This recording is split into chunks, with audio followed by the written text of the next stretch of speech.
And just where do you think you're off to? Out with my friends. Sweetie, you can't go. You're getting over your sickness, remember? My sickness? Okay, what's sickness, Ma? You know what these are? They're gazebos! They're bullshit! Content warning. This podcast is not suitable for children or those who are easily disturbed. Trigger warning for the abuse and death of children as well as some other fucked up shit. Spoiler warning for Stephen King's It, the It miniseries and It 2017. And now for the obligatory socials. Please like, share and subscribe. Follow the podcast on Twitter at HorrorPod69. Follow Daniel at DStarSick. Ryan is at Darth Damio on the Bluebird app. You can also find us on Facebook, Instagram, Slasher and Goodreads. Become part of the Disturbed community by asking for links to our Facebook group and Discord server. Enjoy our horror gaming content on YouTube. Send dick pics to the Horror of Babylon podcast at gmail.com. Support the show at patreon.com/the Horror of Babylon. Finally, you can let your friends know that the Horror of Babylon is available on YouTube, Apple Podcasts, Spotify, Audible and all other major podcast apps. Stay scary.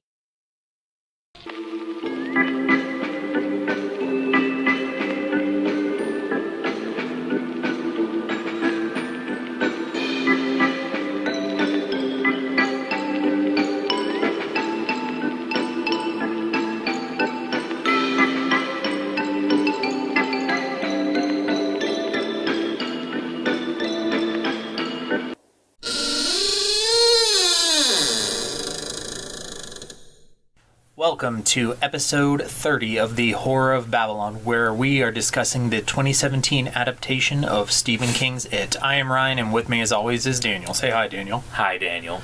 I'm excited, but a little less excited than last time. A little less. 10% less. 20. I really, really like this movie, but I feel like I get a little more critical every time I watch it. I was going to say I enjoyed it a lot less this watch through. Oh, so this should be a fun episode. Like a lot less, like way more less than I was expecting. Okay, so let's start with our history with the movie. Go ahead and kick it off. My history with the movie started with they had announced that they were going to do a new It movie, and at first I think it was Cary Fukunaga. Cary Joji Fukunaga. Yeah, he was going to do it, and I got all hyped for it. And then, like, some stuff came out about it, and I was like, oh, this sounds stupid. And then some more stuff came out about it, and I was like, oh, hey, it sounds interesting. And then it wasn't getting made. And I was like, oh, well, that's disappointing. I kind of want a new It movie now. And then they made a new It movie, and we went to go see it. Did we see this together?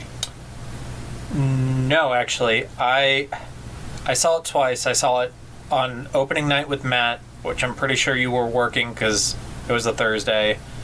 And then I saw it Friday after F&M the next night with a group of people from Four Horsemen.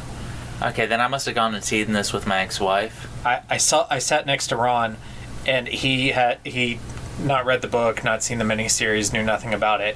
And I waited for Pennywise to reach out and grab Georgie from the sewer, and then I jabbed him really hard in the side and made him jump. That's pretty funny. Saw it in theaters, got hyped about it when they announced it. This was my motivation to finally read the book. Mm-hmm. As the audience knows, the miniseries was a big part of my childhood and my forming of my horror fan identity. When this movie got announced, I was like, okay, it's time to buckle down, read the book, which I did. Took a couple tries. The first time I tried it, I actually stopped and said, no, I'm not listening to this. I also read the book like right before the movie came out. And when it first came out, I really liked it with a few issues. Like a few gripes. Yeah, and now I feel like, as I said earlier, I've gotten more critical over time, but I still feel like I like the movie quite a bit. Yeah, I mean, I don't think it's bad. I do have I'm a lot less forgiving than I used to be for it, I guess. Maybe I was just, looking at it, having just read the book again. You know what I mean? And we were just so hyped on the book that sitting and watching it this time just felt a little bit more off. Yeah, I think I tend to enjoy it more when I haven't recently read the book. Yeah. And I tend to be more critical if I'm watching it right after I read the book. I remember the trailer, and the trailer got me super hyped. I think it's one of the best made horror trailers. Yeah, it is a good trailer for sure. But so was Firestarter. Yes, Fire. I still maintain that the best trailer ever made was the first trailer for Batman v Superman. I don't remember it at all. Yeah. I'm sure I've seen it. I'll link it to you later. You know what? I went and saw Jurassic World Dominion, and I saw the Bullet Train trailer for the 13th time. Are we gonna go see that just to, like, get it out of the way? It looks fun. Like, I'm sure it's fine. Yeah. But it's just like, it's the new Morbius where I cannot sit through this trailer again. To me, it looks stupid, but, like, stupid fun. Yeah, like, it looks fine. It's like, the white hero in Japan again. Yeah. It's Keanu Reeves. But Brad Pitt is not Wolverine. Yeah. He's just Brad Pitt. He's the character from World War Z. I've seen that trailer so many times, I'm starting to get critical of it. Because one of the first shots you see is Brad Pitt with a gun shooting a bunch of people, or shooting the gun. And then there's the part in the trailer where the lady tries to get him to take the gun out of the locker, and he's like, no, I'm not going to do this job if it means I have to hurt people. We just saw you shooting. Okay. No. I always get critical of guns in movies, but I actually shoot. And so many Hollywood people, it seems like directors have never used a gun before in their life. It's super obvious. We need to get moving because we might go a little long on this one. Okay. Let's jump into background. The vampires are pure myth, superstition. I may be able to bring you proof that the superstition of yesterday can become the scientific reality of today. This film was directed by Andy Muschietti. He also directs and writes the sequel. He's kind of the project head of these two movies, the main person responsible. You could say he's the Dave Filoni of the It universe. Don't ever talk about Andy Muschietti and Dave Filoni in the same breath ever again. Ever. Okay. So he's a French director known for the film Mama and the It movies. Upcoming things he has coming out are The Flash, if The Flash ever gets released. I've read the leaks for apparently it's testing really well, but the leaks are garbage. Well, we'll see eventually, I think. Yeah, on HBO Max, released quietly. And it was also announced recently that he's doing a Hollywood live-action adaptation of Attack on Titan, which I have super mixed feelings about. I have super mixed feelings about, for a variety of reasons. One, he's doing it. Two, I'm so over the fact that everybody thinks we need live-action adaptations of anime. That's one of the things that I've always kind of hated is people think of cinema like something's not recognized until there's the cinema adaptation, and I'm like, no, sometimes cartoons are just fine the way they are. It doesn't need to be live action. Yeah, and a lot of these things have actually already been adapted in live action in Japan. Like Attack on Titan has 2 live action films, but they're Japanese films, and this will be the Hollywood one. Yeah. I don't know. And they'll just Hollywoodify it in a bunch of different ways, and I just really don't need it. Not for Attack on Titan. It's fine the way it is. Read the manga, watch the anime. Yeah. Aaron did nothing wrong. That is not true, but that's another episode. Okay, and this film has 3 writers. There's Chase Palmer, who wrote Naked Singularity, the aforementioned Kari Joji Fukunaga, who wrote Beasts of No Nation, and also did No Time to Die, which is the new James Bond movie. And then Gary Dauberman, who is also really well known as a producer. He's responsible for... Looking at some of these things, I can see some of my criticisms right there. Annabelle Creation, The Nun, The Witches, the Swamp Thing TV series, What Was at the Door, so... I haven't seen the Swamp TV... I heard that Swamp Thing was really good. Yeah, I heard it was good. I haven't seen it yet, so I heard it was good, too. This film had a budget of approximately $35 to $40 million. Box office was $701.8 million. It was the highest grossing horror film of all time, and still is if you don't count Doctor Strange. I don't. Sorry. Sam Raimi wants to be the highest grossing horror film director of all time. I'm sorry. Then make a new Evil Dead movie. So, yeah, because that last Evil Dead remake was so good. Yeah, but he didn't direct it. Yeah, poopy. Development for this movie began in 2009 with Cary Fukunaga at the head. There's a lot about that we'll probably get to that in a separate thing. We'll either do a bonus episode or we'll use it as a filler episode. Yeah. It was originally reported in Variety in March 2009. Originally, it was going to be one movie, which I'm so glad that didn't happen. I have mixed feelings on that, but we'll get to it. And it was announced in 2014 that the film would be split into two stories, one with the kids and one with the adults, which they eventually did. Andy Muschietti came on board in 2015. I found 2 quotes from Muschietti that I want to read to you guys, but also want to let you know that it was filmed in the summer of 2016 in Port Hope, Ontario, because a lot of stuff is filming in Canada now. It's like Canada or Georgia. Those are the 2 places. Okay, so here's the first one.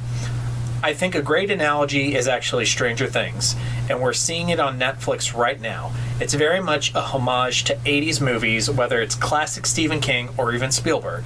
Think Stand By Me as far as the bonding amongst the kids, but there's really a scary element in Pennywise. So when this movie came out, it was after Stranger Things, and a lot of people... Stranger Things was so hyped. A lot of people were like, oh, this is just a ripoff of Stranger Things. And like, no, because this is based on a book from the 80s and already had a miniseries adaptation in 1990. And then here's the second quote. We clearly had a great dynamic amongst the kids. Really great chemistry is always a challenging thing with a movie like it because you're casting kids who don't have a ton of experience. But it ended up being really natural. Each kid, like in The Goonies or Stand By Me, has very specific personality and they're forming the Losers Club, obviously. We've spent a few months getting the kids to bond, and now they're going to fight this evil, scary clown. So it's the kind of... What I wanted to get across here is the idea he had was these kind of 80s Amblin Spielberg movies, E.T., The Goonies, Explorers, like this is kind of what he had in mind, which that part I think is good, but we'll get deeper into it. So first, let's start with structure and themes. Before we get into disadvantages, what do you think are the advantages of structuring the film chronologically as opposed to the book? It's easier for mainstream audiences. Do you have any other pros? No, I don't. I have one. You have one. I have one. So, if this movie flopped, the way they told part 1, it could be a self-contained story. Okay, I'll concede that. But that's part of my problem is they kind of filmed it with, in case this flops, we don't have to make a sequel. But that affects the quality of part 2 because they didn't account for that. Which is also true. So, but I will concede that is a pro from like a marketing budgeting standpoint. Yes. I guess it also doesn't give the audience whiplash from jumping back and forth, but that's basically what you said with your first point. I just think that what you lose in the process isn't worth it for the most part. And again, I'm coming right off of reading the book and the slow rolling of the mystery and how it builds up the cosmology and what they've forgotten and what they can remember and how that's interacting together and past and future reflecting each other. And we can have a bigger discussion about this in the chapter 2 episode when we have like the full story there. The problems with that really shine through more in it part 2. When I first saw this movie, I was optimistic that this structure could be all right. I was too, but my biggest criticism I can't get into until we get to chapter 2. Yeah. So. Okay, so let's talk about themes then. What are the most prevalent themes in this movie that are also from the book? Puberty. It takes the slight growing up allegories and beats it with a stick. Yeah. How do we discuss the budding sexuality of a young lady? we'll have her stare at tampons for 30 seconds. This is art. It wasn't quite that long, but... Yeah, I didn't pick up on that, but I see what you're saying. I'll flirt with the creepy pharmacist. You look just like Clark Kent. And it was enough that her dad was sort of a creeper. I think that believe it or not, Stephen King managed to be more subtle. One scene aside, yes. Yeah, one scene aside, yes. So I had two of the themes that I thought were big in the movie that were from the book were the corruption of a small town, kind of showing that dairy isn't right. You're told that outright by Ben at the quarry where he's talking about the past, but you're also shown that, and the people that drive by when Henry is about to carve his name into Ben.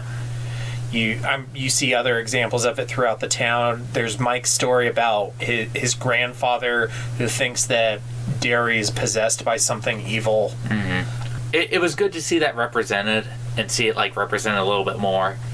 The miniseries kind of touched on it, not as much as I would have liked, but it's almost always accompanied with, here's a balloon and a musical sting, just in case you didn't get it. I think that with maybe a different director, that maybe it would have been more subtly slow rolled out, but... I kind of do wish we could have seen this movie with the same cast, the same budget, same production, mm-hmm. but a different director and a tightened up script. Yeah. But obviously... This is me being overly critical, so... If ifs and buts were candy and nuts, then something or other, I don't know. I'm also not a highly paid Hollywood scriptwriter, so... You're an underpaid podcaster in a basement. Yeah.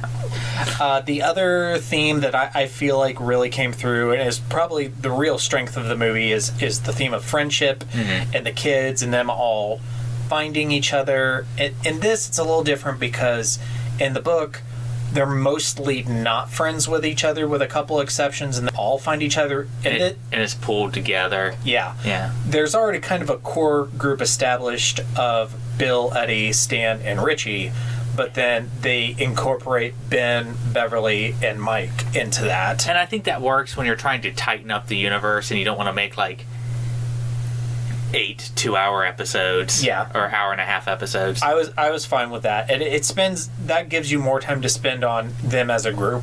Yeah, I think this benefits characters like Stan the most, because you get way more of him than probably you even do in the book, at least evened out wise. I feel like he's definitely more developed than he is in the miniseries. Mm-hmm. He feels like he's more present in the story than maybe even in the book. Yeah, I don't like his character as much, but mostly just because it's hard to get across those cosmological, existential crises in a character's mind on film. I actually think Stan is maybe my favorite kid in this, aside from Ben. I love his bar mitzvah scene. We'll talk more about that when we get to characters. Okay. So some missing themes, meta horror. Not really anything in here. I'm very disappointed in that too, because that was something I was in film message boards and stuff, and we had no right to expect that sort of stuff. But it was a bunch of, wouldn't this be kind of neat if you put it in? It was like Jason and Freddy and Mike Myers, and you could even use knockoffs. But the thing is WB owns the right to so many movie monsters. Well, even that aside, there's no mummy, no werewolf, no Dracula, no Frankenstein's monster. Yeah. There aren't any, real monsters. I guess the leper and the lady from the portrait are the monsters. Are kind of like the stand-ins. Yeah. The leper kind of wraps one of the characters up in bandages towards the end, and that becomes a mummy. And I was like, that's sort of a mummy reference, but that's the closest we get. Well, and it shows you the head of a mummy's head pops out of the bandages. That is close. And to me, the one that I really wanted to see was the werewolf. The werewolf could have been done. Yeah. should have been done, but we'll get to that when we talk about the house on Newbold Street. And what I want to do as we talk about each of the losers is talk about their main fear in the book or the miniseries and how it's adapted and how it's changed and kind of what that says about the movie. The theme of belief, I don't know if it was excluded, but it was kind of changed from you need to believe this will work to you need to not be afraid. Yeah. And that was, I feel it oversimplifies a lot of things, but at the same time we did complain in the miniseries that they were just all of a sudden just started talking about the power of friendship. Yeah. So we're impossible to please. Yeah, I think that there was a happy medium between the two, but... And we also had talked in previous episodes when we were kind of jumping the gun on It Chapter 1 about how the coming-of-age theme is weaker because of how they break up the story. But again, I think that's something we'll discuss more in the It Chapter 2 episode. We're gonna have to have beer for It Chapter 2. Another thing I wanted to touch on, and this really... it actually kind of goes along with the meta horror thing a little bit, is that it's changed so that the kids are now 80s kids as opposed to 50s kids, which I'm a fan of, and I do think it has a couple issues. But what are your thoughts? How does that change the story, or does it? Oh, I think it does change the story. I'm working on my phrasing here. This movie almost made it seem like these kids didn't have basic hobbies that would give them nightmares. You know what I mean? Like, when we were 12, we watched probably movies we shouldn't have and had some bad dreams. Yes. And that's kind of what the entire book is about. Yes. It's just something, there's a creature that can take advantage of that very thing. Mike watched Rodan with his dad, and then Pennywise appeared as a giant bird. Richie saw I was a teenage werewolf, and then Pennywise appeared as a werewolf. And in this movie, this is also true with the Abandoned script, is they tried to give the kids more existential... More abstract fears, which is the exact opposite of the book. Pennywise explicitly says in the book that he doesn't normally go after adults for that reason. Yeah, I don't want to show up as their medical bills. Yeah. That's a boring transformation. But I feel like there's some magic lost in the process. Maybe I'm just I'm a cantankerous old man, and I'm thinking about the good old days when I was a kid and I knew how to be afraid of stupid shit. But I enjoy the music, the updated references, the kids on the block, New Kids on the Block thing is hilarious. No, that's great. And I think some of the references and the sort of even commentary on the 80s. And just like the set dressing, like Bill has a Beetlejuice poster in his room. Now, I don't know when certain games were released, but the fact that they had Richie playing Street Fighter 1 instead of Street Fighter 2 hurt me. But I don't know when Street Fighter 2 was released in arcades, so it was probably appropriate to have Street Fighter 1, you know what I mean? Yeah. But when I think back to like when I was a kid, I played games in the 90s because I was born in the 80s. We're Googling this now. But seeing Street Fighter 1 on screen, I'm like, that's the one that no one has played. 1991. Street Fighter 2. Okay. So yeah, it wouldn't have made any sense for him to be playing that. Yeah. Well, when we do our next updated version, the kid's going to be from the 90s. Well, that's another thing is the 80s is kind of, I guess the 90s would work too, but it's kind of the last 2 decades there before it's common for kids to have cell phones. Yeah. This story would never work with modern kids and smartphones, and it just would ruin. They'd have to invent some reason for their... I mean, I guess they can't call their parents because they can't see the clown. Yeah, but it's still, like, that's just not a thing you want to But the first thing the kids would try to do is record the clown. Yeah, and try to put it on YouTube or TikTok. No, I'm sorry, they tried to put it on TikTok, not YouTube. We're gonna cancel you. Nazi clown. They're coming to get you, Barbara. We're gonna kick it off with Pennywise, played by Bill Skarsgård. Fantastic. Yeah, he's really great. I don't want to spend the whole thing going, Tim Curry was better, even though that's what I think. I do think Tim Curry was better. But I love Skarsgård's performance. I love that he did something different. He made it his own. Yeah. I like the fact that he could actually move his eyes on his own like that. Yeah. That's my favorite piece of fucking It Chapter 1 and 2 trivia is... And he also proved you don't need any of that method actor bullshit to get the kids to be afraid of you, because you can actually look up like set photos and he's like being buddy-buddy with the kids and taking pictures with them. Yeah, you can just be an actor. You don't have to be an asshole. Yeah. Jared Leto. You need to Leto that method acting stuff go. Leto go of it, yeah. I have a comic to show you later, but it's way too topical for this podcast. Okay. And that Pennywise himself, there are moments in this movie where I really love him, and then there are moments in this movie where I'm more critical. What are your thoughts? I think I like Pennywise more than I don't. Yes. I think some of the weaknesses, both in the portrayal and like even maybe the writing, it almost always comes down to stupid director choices or stupid Hollywood conventions. Like, you have to have this super loud musical sting. And I know the miniseries did that too, but I think it was way worse in this one. I'm sure somebody's gonna like do a side-by-side comparison and go, no, see, Daniel? No, they both use musical stings all the time. But for me, it was super loud and abrasive in certain parts. But that's not a knock against Skarsgård. That's a knock against the directing. For me, it's mostly the effects. Like, obviously, a lot of what they did in this movie would require CG over practical effects. That's also a big thing.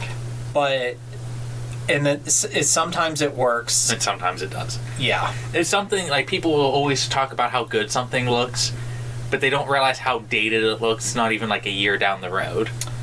I watched the fourth greatest film of all time recently, Revenge of the Sith. I watched it. That's your fourth greatest film of all time? Yes. It should be number 3. The Empire Strikes Back is number 3. Good man. I watched it in preparation for Obi-Wan. It just, in terms of not design, but just in terms of the computer graphics, it's hard to look at in some points. And I know that like a bunch of Marvel fanboys won't want to admit this, but your movies are going to look dated here, not even 2 years down the road. I think some of the earlier ones, I think some ones even released just a few years ago already look dated. Avengers still looks pretty good. Like the OG Avengers. I don't know. I'd have to look. I think the Hulk is looking dated now. I even think Thanos is starting to look dated. The only reason I still give Thanos a pass is the acting is so good in that movie. And that's the thing, is like, I want to push practical effects because they don't have this issue. But how exactly do you do the Hulk and Thanos in practical effects? Like, some of these things kind of require CG. I mean, it's just going to be constantly updating CG. Yeah, and especially as resolution gets better, because we had 720 and then Blu-ray is 1080, and now they had 2K, and now we're up to 4K, and it's like, oh my gosh, that's a whole nother thing. Yeah, I like how we got onto this big tangent about practical effects. Yeah, and CGI. Do you have like a specific CG shot that didn't work for you in this? Like an example, does one come to mind? Patrick Hockstetter, when he's in the sewer, the balloon that says I Heart. Oh yeah, that's pretty bad. And it's also just like, why couldn't you have just used a balloon? The whole Patrick Hockstetter scene in this film was so close to being what I wanted from this movie. But zombies were a real 80s kids fear, even through the 90s. Even zombies are timeless. You had a bunch of children zombies chasing. That's all you needed. You just needed more stuff like that. But then the balloon shows up, and then the clown, it pops, and the clown rushes the camera with its spooky noise. That scene was in contention for my Koontz. Yeah. But... which is weird, because with a single rewrite, it would probably be in contention for my King. But, yeah. You know. For sure. In hindsight. On the balloons, I think they they tend to look, the CG balloons look okay when there's groups of them and you're not focused on one, but when it just shows like one or two, they look so bad. Because your eye's drawn to it, because it's a big, bright red object. The one I like was when Pennywise goes from the leper to Pennywise and he has like that huge triangle of balloons. Yeah, that looked fine. Yeah. I think some of his transformations at the end looked fine. Like when he was fighting the kids. Yeah. But it did a lot of those things I tell people to do if you have to use CGI. Make it a darker scene. Mm-hmm. Don't linger on it too long. Like when it lingered on the mummy's face, it was a little bad. But I want it to be a mix of practical effects and CG when they have to do CG. Like the leper. The leper looks really good. Yeah. It brings out... Of course, I don't know. Have you seen the, you haven't even seen The Thing, have you? No. So you haven't seen the prequel? No. I'm going to show you sometime a side-by-side comparison of the practical effects they had and the CG they put over the effects, and it'll make you cry. I saw Prometheus before I saw Alien. I saw Alien Covenant before I saw Alien. I'm watching them in chronological order. That's the worst way to do it. Because I don't even acknowledge those movies. I'm like, I don't care. They're not canon. So, and then just kind of wrap up this discussion. For me personally, I know a lot of people don't like the movie, but for me, kind of the peak modern movie for special effects is Force Awakens, because to me it has like the perfect balance between practical effects and CG that doesn't look like garbage. Of all the criticisms I have of the new Star Wars movies, how they look isn't one of them. No. I think the sequel trilogy really marries the practical effects of the original trilogy and the pioneering CG of the prequel trilogy into a beautiful way. Yeah, no, I think they look great. But this isn't a Star Wars podcast, so I'm going to shut up. And obviously, not every movie studio has the cinematic resources that Lucasfilm does. So yeah. Okay, let's move on to Bill Denbrough. Played by Jaden Martell, who I saw on his IMDb is going to be in the Lost Boys remake. Good for him. I'm glad he's continuing to have a career. I guess I thought you'd have more of a comment on that, but that's cool. This will surprise you. I don't actually like the Lost Boys all that much. Oh. Yeah. Okay. We're covering the Lost Boys next week. To people who don't know, I'm a giant vampire nerd. I used to collect all this vampire shit. I started playing Magic specifically just to make a vampire deck. But every time there's some vampire thing that I don't like, it shocks people. What do you mean you don't like Twilight? I read Twilight to try to get into a girl's pants back in... God, this would be circa 2006. This would be like the year or two before I met you. And she's like, oh, you love vampire stuff? You should read this book called Twilight. So I did, and then I wasn't interested anymore. Never mind. Okay, so a little bit about... Well, let's talk about Jaden Martell and his performance. I think...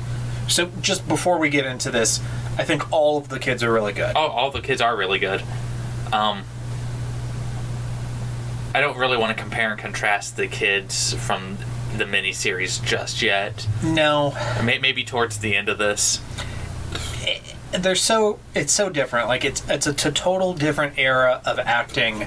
This was a film with a higher budget. They probably spent a lot more time casting than the miniseries did. They probably had more time filming. Yeah, and they did choose like some kids that had more of an acting pedigree than the kids from the miniseries, like the kid from Stranger Things, and it's hard to compare the two. I'm sure someone will disagree with me on this, but I think this is like a completely subjective sort of thing. Is I bought the stutter of Bill in the miniseries more than I bought this guy's stutter. One criticism I have, and I don't think it is an acting thing, I think it was a decision, is I think they toned down his stutter purposely just because it's annoying. But that's the point. That's the point. But, of course, like we said, they are gearing this towards mainstream audiences. It's also a lot harder for the actor. Yeah. Not only for it to make it sound convincing, but it would probably be annoying to have to play that I still would have preferred more of a stutter, more of a struggle with it. Yeah, me too. But it does show up in points where it should, so I'm not going to complain too much. We did get like the thrust the fist against the post. I can't do Skarsgård Pennywise, but he's like, he thrust his fist. I can't do it. That's in like Whitey from 8 Crazy Nights. That's who should play Pennywise next to Adam Sandler. Fund it. I'll do it. Yes. My second choice was Dave Chappelle, so no. I thought Jaden Martell was really good. That as an adaptation of Bill, let's use this to talk about Georgie, who is played by Jackson Robert Scott. One of the huge things that has changed about this from the book and the miniseries is that Pennywise takes Georgie's body into the sewer, so they don't find him and he's actually missing instead of dead. And this changes Bill's whole motivation. Instead of being fueled by revenge, he's now trying to find Georgie, even though it's been like 8 months since he's disappeared. Yeah.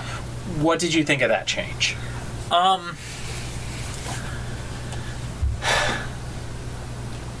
Again, this is me being a little bit more critical on my rewatch. I like the change and I don't like the change at the same time. When it's motivating him to go down into this spooky sewer and do real investigating or try to talk to his dad about it, I like those scenes. Yeah. But then when he's kind of just dicking around, I'm like, I don't know. If I thought my little brother was missing, that'd probably be all I would do. I don't like it at all. Okay. And the reason for that is it's been over 6 months and he's still trying to get them to go look in the sewer. Like, if he was still... Maybe he'd be dead. Maybe if it was like a month or a few weeks. Like, and why weren't you trying to get them to do this the week after the day after he disappeared? Like, to me, it doesn't make any sense. Like, he should have... I know this is easy for me to say, but when I was 12, or however old he's supposed to be in this, I keep assuming 12, I had access to a flashlight and a backpack, and I could probably talk 2 dudes into going to a spooky-ass tunnel. Yeah. And I could have done that in a week. Yeah. Why wait so damn long? I'll agree that the time frame is a little iffy on that. And it wouldn't... It's just so clean to have Georgie just die. And it gives you better themes, and that the loss of a sibling, parents dealing with like the death of one kid and having to still be parents to the other kid. He also should have accepted that he was dead the first time Pennywise appeared to him. Yeah, for sure.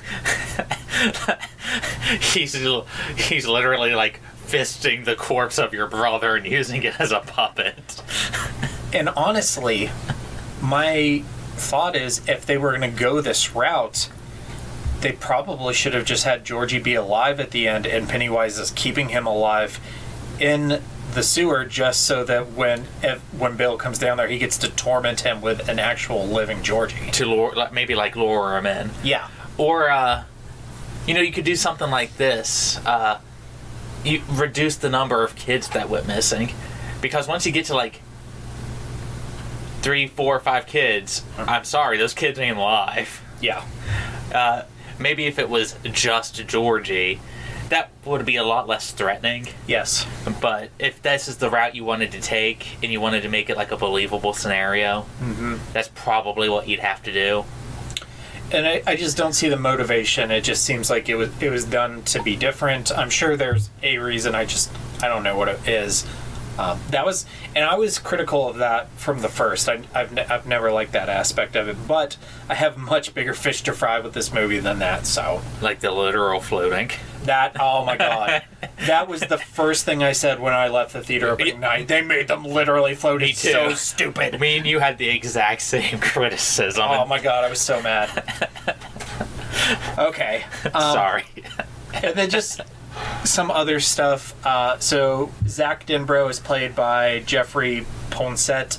I really like the scene in the garage with Bill and his dad. You don't get a lot of that theme with his parents, but that one part kind of conveyed Bill's relationship with his parents pretty well.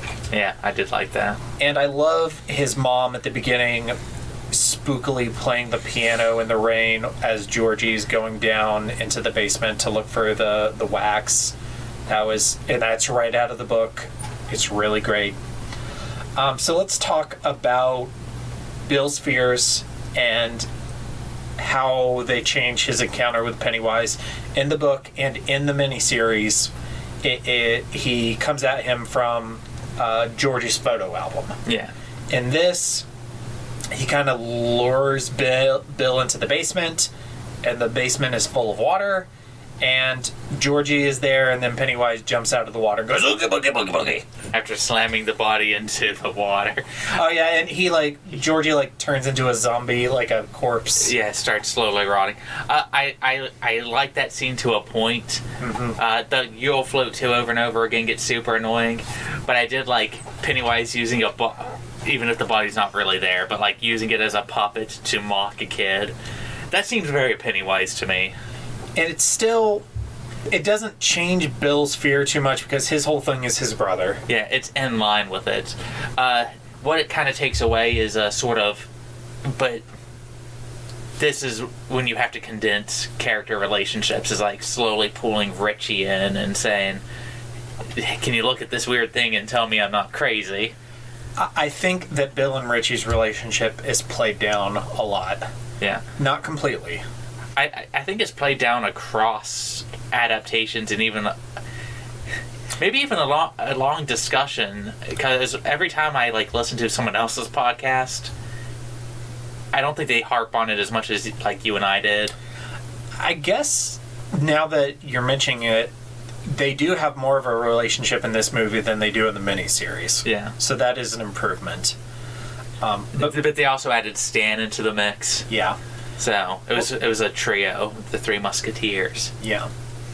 So just and kind of wrapping up this first scare, I guess it kind of works if you think about it abstractly. Bill would be afraid of going into the sewer and finding that his brother is dead.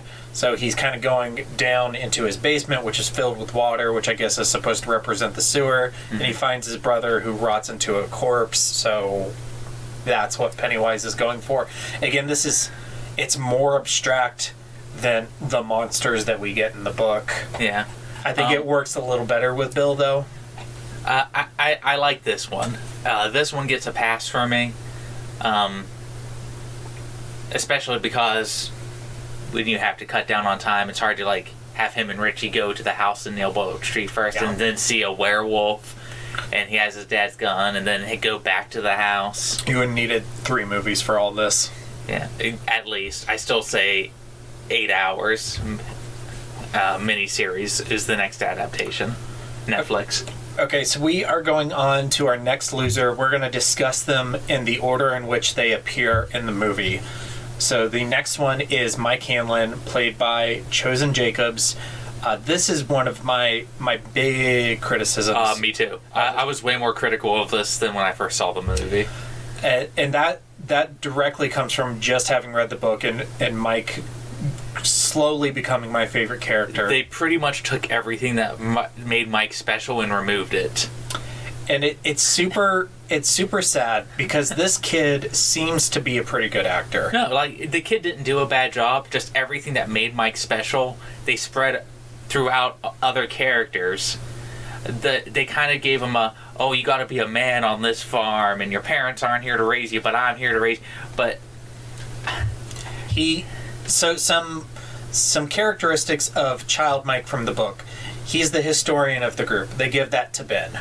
He has a great relationship with his parents. They take that away because his parents are dead. He's super inquisitive. He goes to... They toned down the racism. It's still kind of there. Well, I actually have that later because to me it's almost entirely gone. Yeah, The only thing that I can say is they try to imply it by giving Goat the Bully a mullet. And, like, targeting him specifically. But that's... I understand you don't want to use the N-word. I 100% get it. But that's kind of part of Mike's fears is racism in a small town. And are we going to say that's not topical, that that's still not a real fear? Well, that's the... One, you can be racist without using the N-word. Okay, you can. Yeah. But I think that they needed to do something to more explicitly show that this was about race. And I think the most thing they did was have Henry say, get out of my town. Yeah. And that was it. I don't want this to be like our whole discussion, Mike being the absence of racism. However, I do think it's to the detriment of the movie and to Mike's character. Well, it's because they also removed everything else. Yeah, his relationship with his parents, the bird, like the obviously the interludes were never going to be a part of this adaptation. And it only gets worse for Mike from here on. Oh, it's the adult one. We're not going to talk about that yet. Yeah, and that's not the actor's fault. No, because I thought he did a good job. I understand you have to condense a lot of things. And they tried to do, like, the black spot by having his parents be victims of a fire instead. And I think that initial scare at the butcher shop with the arms coming was an allusion to it. And it was a very good scare. Yeah. But other than that, I mean, a lot of the character falls flat because they didn't give him anything. They gave him the what do you even call that nail gun? The thing that you kill sheep with. Yeah, it's like a air compressor kind of. I don't know. Like they gave him that, but then he's not even the one who gets to use it on Pennywise. Nope. It's got to be Big Bill. And I understand Bill's kind of like the quote-unquote main character here. Yeah. But you gave him like one thing, and then you took it away. So, my biggest issue is all of this background stuff I think could be more forgiven if they incorporated him into the group earlier in the movie. And once he is incorporated, he's really just standing there and present and not saying anything and not being a part of the action for like the whole second half of the movie, other than like where he fights Henry. He does fight Henry, which is something, which is good. They did give him that. He gets to beat Henry in a one-on-one.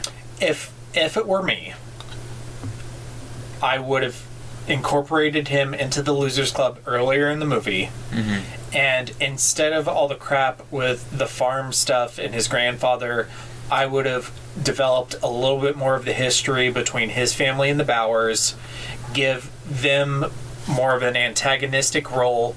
It would add to the parts where he gets bullied, and it would really add to him getting to push Henry down the well. You know what I would have done? And this is, I don't want to harp on just the racism, but you have Henry Bowers' dad, like, pull his dad over when he's, like, taking him on, like, a history trip or something and give him a super hard time. Mm-hmm. And that's saying stuff without actually saying it. Yeah. And that's how I would have ddone it. But, hindsight. Just showing more of Henry targeting Mike specifically over the other ones. And, I don't know. They really... Obviously, it's hard when you have more than seven characters, but seven kind of protagonists. It's really hard to make a successful arc with all seven of them. But I do believe he got the shaft. Yeah, they really dropped the ball with Mike, and it gets worse instead of better. Yeah, unfortunately. So talking about his scare in the book, it's the bird. Mm. He doesn't have one in the miniseries, which is bad enough. And then in this one, this is another one that I like. For me, this was the first time I saw it in theaters. This is the one that kind of gave me the heebie-jeebies, because fire is a fear. But a house fire is something I am afraid of. Mm-hmm. And when they changed his fear from birds to house fires, that is something abstract, but it's a lot easier to show on screen than some of the other ones they go with later on. And then when the door opens, Pennywise is mocking the lamb bleeding. I thought that was creepy as shit. That is creepy as shit, but it's playing into his inability to kill the livestock. Sheep, yeah. Mm-hmm. It's mocking him, which is a little more abstract than Giant Bird. To be honest, it's probably one of my favorite scares in the movie, and something that still creeps me out. You know what makes it super good? There's not a loud musical sting, and Pennywise doesn't rush at the camera. He just does something creepy, and then it's over. Yeah. Oh, yeah. Okay. And then I want to use this to talk about the rock fight. The rock fight is a pivotal moment in the book and in the miniseries. It's a turning point in the story because it's when the 7 of them finally become one. It's when the circle closes. It's kind of when their power... if they were a Saiyan, this is when they would become a Super Saiyan. Mm-hmm. And well, the first time I saw this movie, I thought the rock fight was good because it is funny, but they really kind of turn it into a joke. What are your thoughts on the rock fight? There's 2 ways they could have played it. The way they did, they chose to kind of make it sort of a fun scene, kind of... Rock War! I'm going to say MCU-ish. I guess. Because it's almost like a gag. Yeah, I think it is a gag. Or you could do it serious and bloody and brutal, but that's not the way they went with it, and that's probably how I would have preferred to see it. In the miniseries, it is kind of melodramatic. Yeah. And seeing it out of the 90s, I could see how somebody would be critical of the rock fight in the miniseries. Mm-hmm. But for me, I would have preferred them keeping it dramatic, but just making it more violent and more brutal. Yeah, because you have the budget to make it look like these kids fucked each other up. And make it look like a hard-earned fight. It now just kind of looks like one of their lazy day afternoons, kind of, this is a goofy thing we did this summer. Yep. We went to the arcade and threw rocks at each other. Richie Tozier. Love him. Love everything about him. I'll let you talk, and then I'll talk. Played by Finn Wolfhard, who's famous for Stranger Things. Go ahead. I liked the casting. I loved his interactions, especially with Eddie. Doesn't smell like caca to me, senor. I love that they still gave him like a low racist accent to do, because that's something that a kid's gonna do. The only thing that I don't like, but it's not just Richie, it's just one of the scenes that they put in the movie, like when, this is the scene where we all have to break up before we reunite. That's not in the book. That's a Hollywood cliche that they shoehorned into the script. Okay, so I'll start there. Yeah. There are probably like 3 things that made me really mad about this movie the first time I saw it, and as it simmers, it gets worse. It gets worse. That's one of them, ain't it? That's one of them. And it goes back to The Lord of the Rings. So, I don't know when the last time you saw those movies were, but... The last time I saw them was with you, so... Probably before the Hobbit movies came out? Yeah. Okay.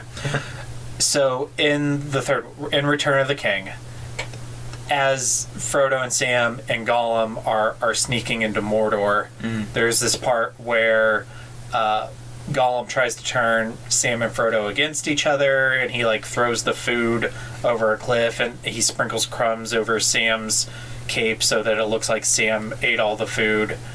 And Sam and Frodo fight, and Frodo tells Sam to go back, just go back to the Shire, and Sam was crying, and he leaves, and they kind of break up, and then Sam shows up again at the last minute to save Frodo from the giant spider. Not in the book at all.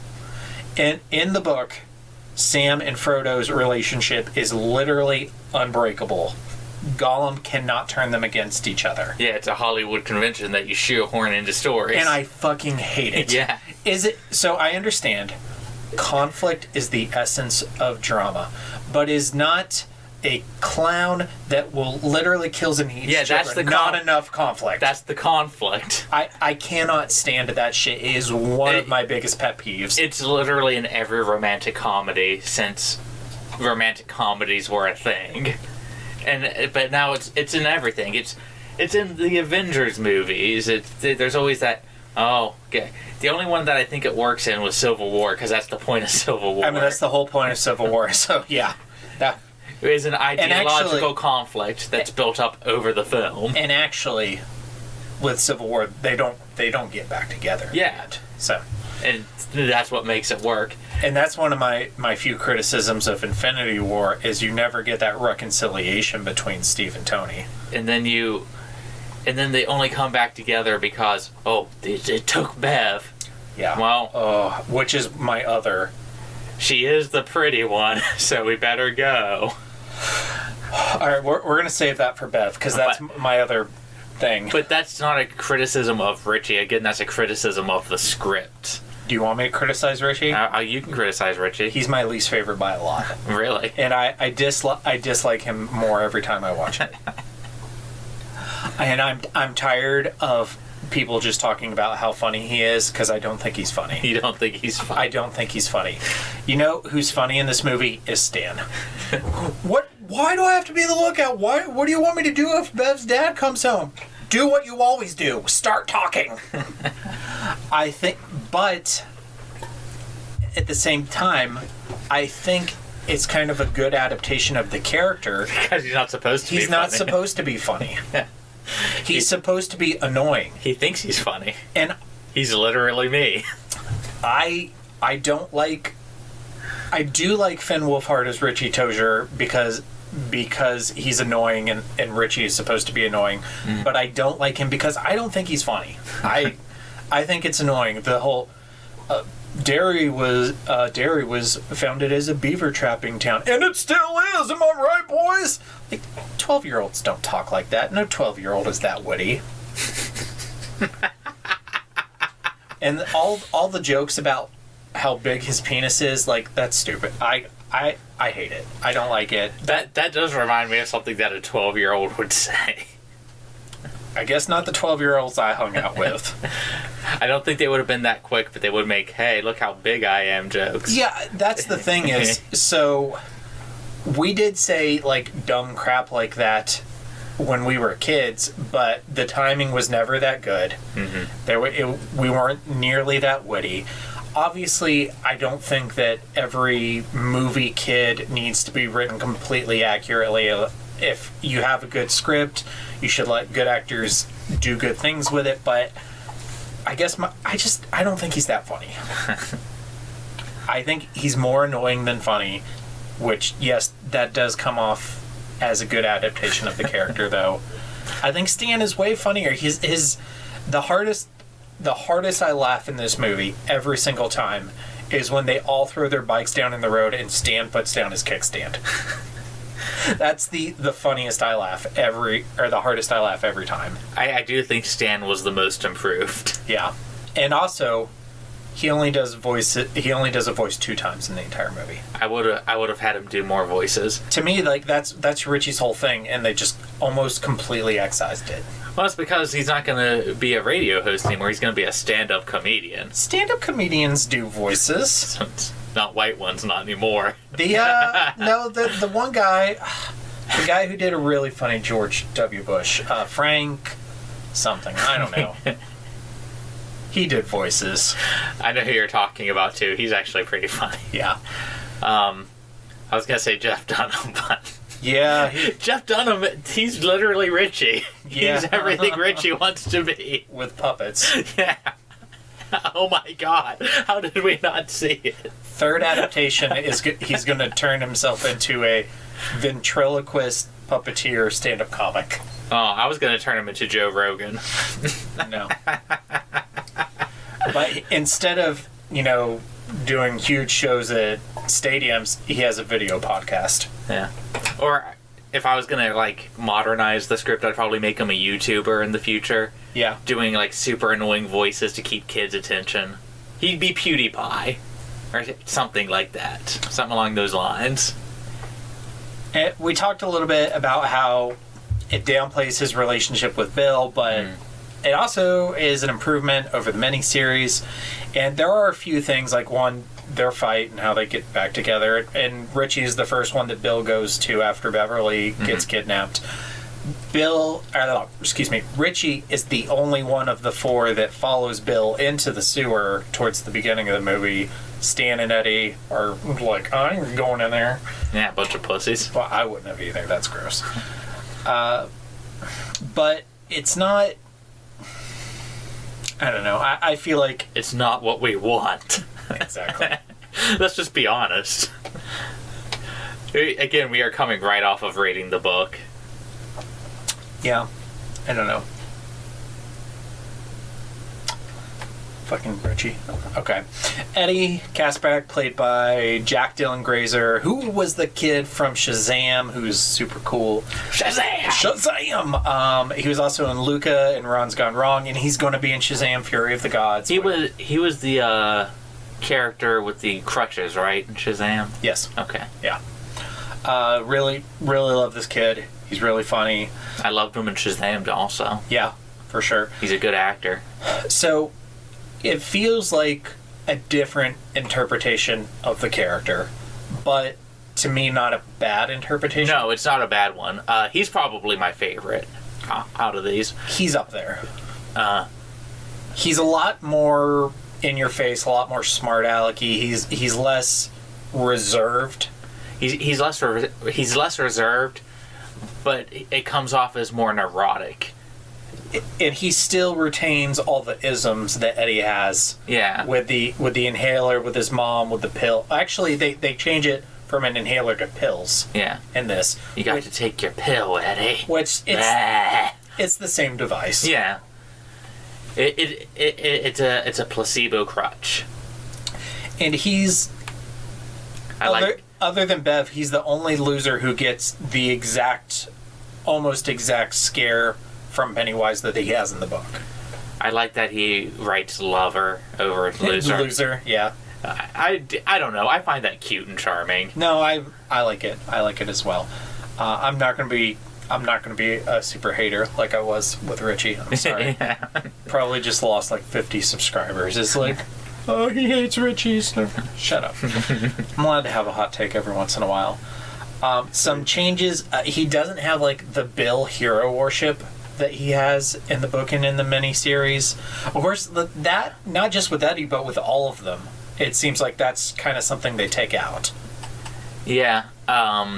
He's not so much the leader. It's almost not like he's the leader of the group. Instead of they're following him because they feel bad about his brother. Which... Like, Richie even says, your brother's dead. And he's like, you take it back. He's only been missing 8 months.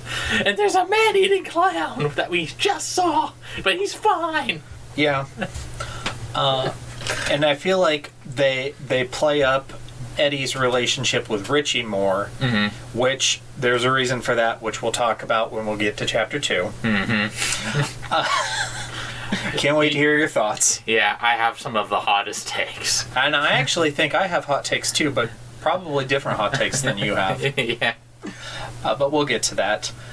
His mom, Sonia Kaspbrak, is played by Molly Atkinson, which I think of all the parents, she's probably the best adapted in this movie. They really get that just like controlling mom thing down really well with her.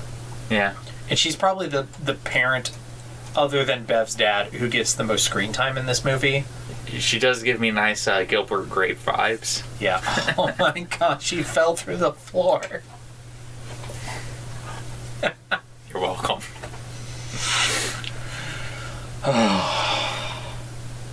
What were we talking about? Johnny Depp. And Leonardo DiCaprio. They should come back for Pirate 6. Or whatever number they're on. 6. Oh, okay. Neat. Well, if Leonardo DiCaprio was going to be in the new Pirates movie, what would he be? Would he be a villain? What would his role be? In a Pirates movie? Yeah. They kind of already like played up like the British Navy and stuff, so that's played out. That's probably what I would have had him as an admiral or something. What if... No, it's too early for him to be an American. No, I know. He's the Taipan. Yes! He's a legitimate trader competing against pirates. Yes. That's Pirate 6, you're welcome. You heard it here first at Horror Babylon. Okay. I'm assuming you haven't seen Pirates 5. Or 4. Okay. Oh, 4 was the worst movie ever. So at the end of Pirates... Spoilers for the 5th Pirates of the Caribbean. At the end of Pirates 5, Will Turner and Elizabeth Swann finally get the curses lifted, and he gets to go back on land to get back together. Mm-hmm. So the premise of Pirates 6, with no Johnny Depp, because he's not doing that anymore because of all that stuff we're not going to talk about, the premise could be is that Will is trying to form a new life for his family, and he becomes a merchant, and he goes to China, and he's sailing to China for like the East India Company. So it's literally just Taipan. It's Taipan. Well, now I'm going to watch it. And Leonardo DiCaprio is the villain, who's like the established Taipan in China. Yeah. I want this. I want this. I want this movie now. This is now I'm okay with a Pirates movie without Johnny Depp. We need this. And if you have to have your supernatural nonsense, you have your Chinese magic. Yeah, Chinese magic sorcerers and Jet Li can be like, never mind. That's. Oh yeah, let's get Jet Li in this. I was gonna say, and then there's a sword fight. I was gonna say he could be the Dragon Emperor from the Mummy, and like Leonardo DiCaprio Taipan like resurrects him to fight Orlando Bloom because he's taking over his trading territory. Okay. We should do like a pre-show. Okay, next pre-show is we're mapping out this whole movie. We're mapping out our Pirate 6 Taipan fan fiction. Yes. We're going to do like the cast. We're going to do like a basic plot outline. All right, that's our next pre-show. I'm ready. The next pre-show that's just you and me. Ryan, feel how hard I am. Oh my God, he's so hard. You're as hard as Chinese algebra. The Taipan, goddammit! By God, I do not can. You haven't finished it yet. I have 10 hours to go. Okay. It has. I think it's one of the best novel endings of all time. I think it's phenomenal ending. Awesome! I can't wait because it's pretty. I listened to it while I did house chores all day. Okay. I think we're good on Eddie. Yeah, we're good on it. In Stan, we've talked about off and on. He's played by Wyatt Oleff, who you may not have realized is young Peter Quill in both the Guardians of the Galaxy movies. What are your thoughts on Stan?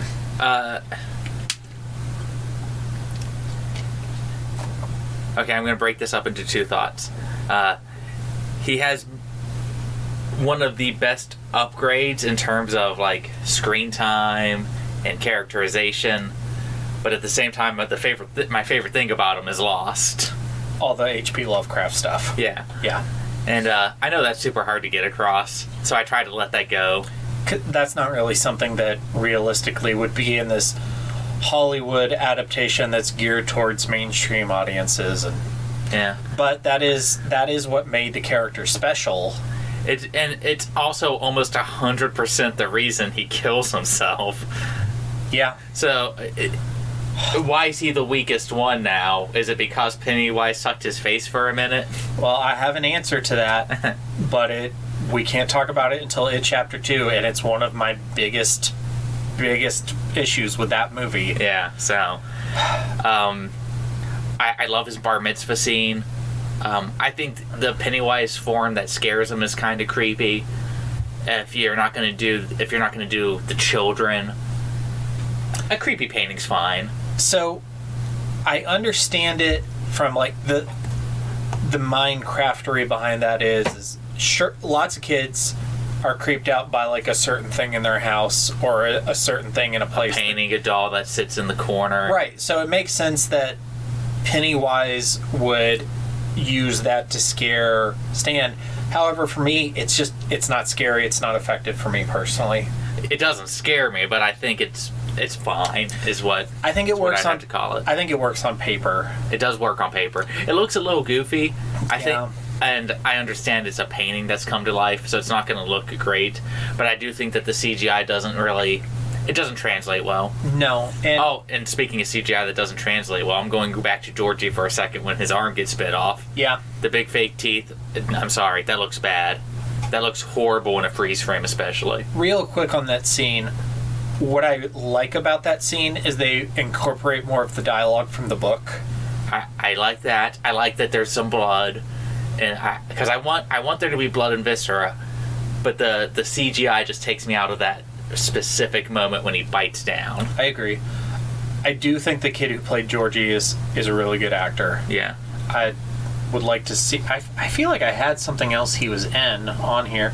Oh, he was in WandaVision. He was one of Wanda and Vision's kids in WandaVision. That's right. Oh, okay. He's one of the imaginary children that she destroyed the universe for. Yes. But he was not in Doctor Strange. They had to recast those two kids because they grew up. Because kids grow like 10 inches a year or whatever. I don't know how. But nobody noticed because stuff. I don't know. Because they don't care. Yeah.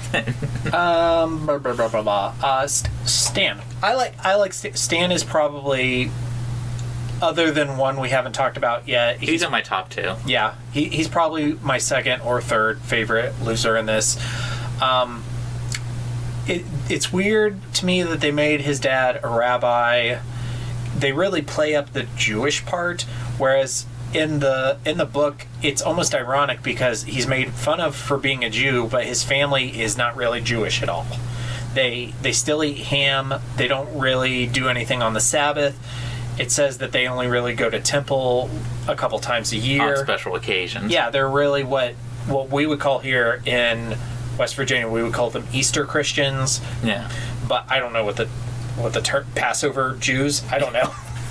But I'm gonna get my Jewish friend to come on this podcast just so he can canonize that for us. Yeah, like what would you call like hypocritical Jews? What is it? Can we call them Passover Jews, or is that racist? Can you give us the pass?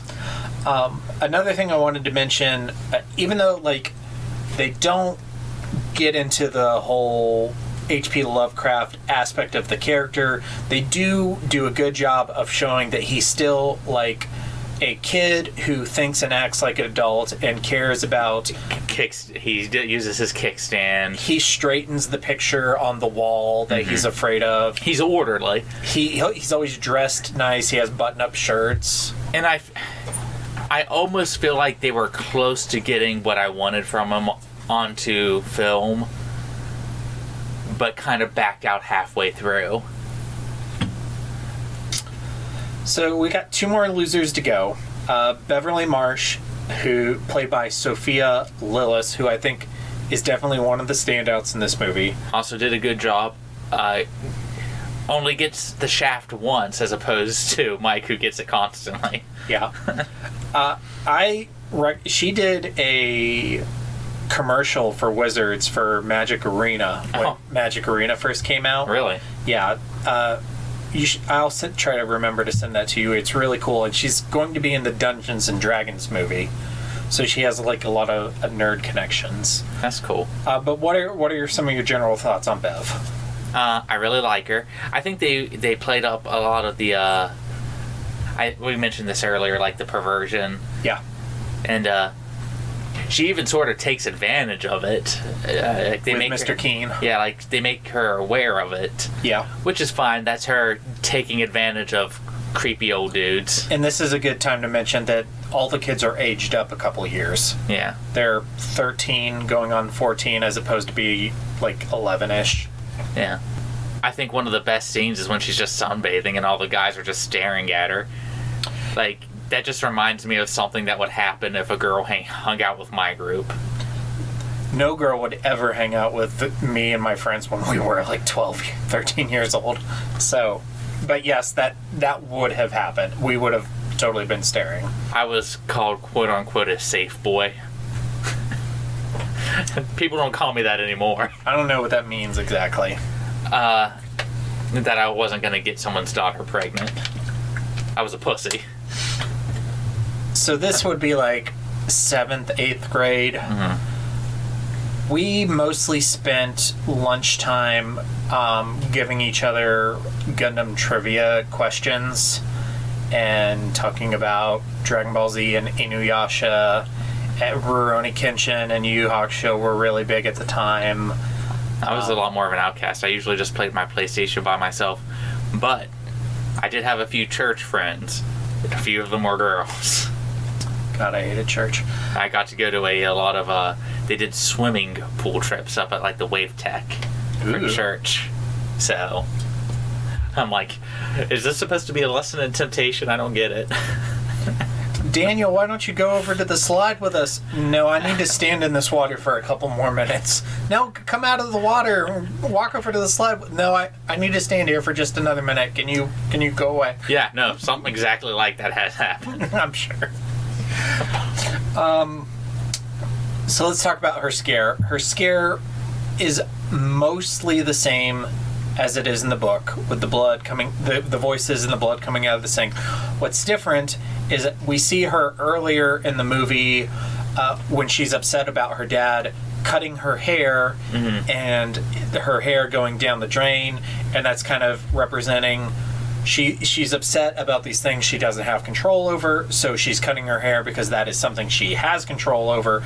But then when Pennywise goes after her, he has the hair come out of the drain and restrain her. So this thing that she thought she had control over is now attacking her and literally restraining her, and then the blood happens. And there's a lot more of it. Oh my god, I thought I was going to puke the first time I saw it. And I'm not a person that blood bothers, generally. I really like that scene. I do too. Especially with the hair. This is a really dumb reason for me to like it, but it reminds me of a lot of those J-horror movies I like. Oh no, the hair thing is like right out of Japanese horror. And I don't know what it is with Japanese people being afraid of being strangled by long hair, but it happens in like so many of the Grudge films and movies. I just mentioned Inuyasha, and literally the second villain in Inuyasha is Yura of the Hair, who's a demon that controls hair, and she like sends out her hair like all over feudal Japan and uses it like tripwires to sense where Inuyasha and Kagome are, and when she finds them she strings them up with her hair and like strangles Kagome. Yeah. So it reminded me of that, and that just made me like it more. Yeah. I love that scene. What I really like about Bev in this adaptation is King describes her in the book as being a naturally charismatic young girl. And that comes across pretty well. Yes. I think that her relationship, the love triangle with Bill and Ben, is pretty good. There's two scenes that just like super break my heart. One is when they're at the quarry and they're kind of, Bev and Bill are kind of like looking at each other and not looking at each other, and it kind of cuts to Ben, and he's just, standing there or looking at Beverly with that super sad look on his face. And the other one is when they're cleaning up the blood, and Bill and Bev are the only ones in the bathroom, and they're having that part where they're talking to just each other, and Ben's in the doorway standing there watching them, not wanting to interrupt, and it's just, oh god, it's just like, it hits a little close to home, doesn't it? It's really close to home. Yeah, I know, I feel you, brother. I understand the struggle. Yeah. And these days I don't have that struggle nearly as much, but I remember it. I think that Beverly would be close to maybe my favorite or second favorite loser. But like, they completely drop the ball with her when she gets kidnapped, and I absolutely hate it. I also think they dropped the ball with her in the house on Neibold Street. With no slingshot? With no slingshot, she's not the one leading them. They're not shouting, kill it to her, and she's not taking control of the situation. That scene does happen. Yeah. But she does strike Pennywise, but then she's like absolutely terrified with everyone else. I think that all of them are kind of done a disservice there, but that's what you get when you take out the theme of belief. I mostly dislike the House of Neibold sequence altogether. Yeah, I think there's a couple good things in there. I thought the room full of clown dolls was terrifying. I kind of like the contortionist of him coming out of the fridge. Yeah. I like how it looks when she stabs him. Yeah. I think that the blood that drips up. Yeah. I think that all looks good. So let's wrap her up by talking about Al Marsh, who's played by Stephen Boger, who's from American Psycho, and the Umbrella Club. Not the Umbrella. The Umbrella Chronicles. Resident Evil. The Umbrella Academy. He's really scary. He reminds me of someone who would molest his daughter. Every scene he's in, really, like at the end where he has her on the floor and he's like feeling his arm up her leg. It's no, bad. What does Carrie say? Gives me the squicks. Gives me the squicks. Oh, super gives me the squicks. I should have invited Carrie to this one. You should have. Let's move on from Bev. Yeah. Bye, Bev. Her dad's gross. We don't need to dwell on that too much. Last loser, Ben. Jeremy Ray Taylor. He's in the new adaptation of Are You Afraid of the Dark? Haven't seen it. He was in the second Goosebumps movie. Haven't seen either of them. I actually like the Goosebumps movies. I think they're pretty good. I really want to watch them, but I finally watched Antlers. I need to watch that. I wanted. Don't say anything. I won't. We can do like a whole pre-show on Antlers. Cool. So Ben, like in the miniseries, they make him a new kid to the point where that's his nickname instead of Haystack. I think it's fine, especially because they play up New Kids on the Block. Yeah, I like that. I think that's cheeky and cute. I love the scene where he meets Beverly. That's so fucking cute. That might be like my favorite scene in the movie. That's so wholesome. Yeah. I love the scene in his bedroom where she finds the poster and he's like, no, please, no, please. How did Daniel and Ryan form every crush they've ever had? Hey, here's the interaction. Yeah.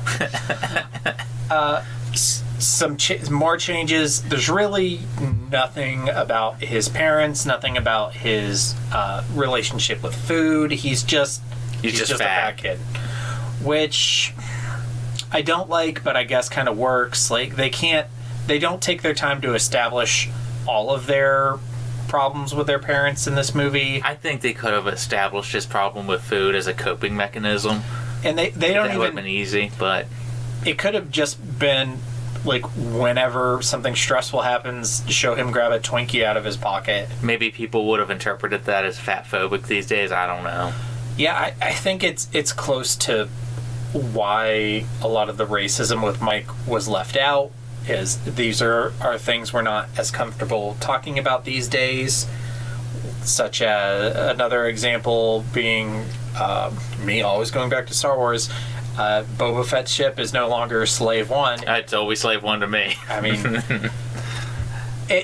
it will always be Slave One to me. Not because I'm biting my thumb at Lucasfilm for changing it. Just because it's been Slave One for the past 30 years, I can't. I'm gonna get Slave One as my tramp stamp. But it's just the attitude for some of these controversial topics is just to ignore them instead of talking about them, which I think is an issue. That's itself is its own issue. It's probably too political for our podcast. Yeah. Okay. I really don't like his scare in the library with the kid. That's like the prime example of my problems with a lot of the scares is here's this overly loud dramatic music and rushing and really focus on the clown, close-up shot cameras.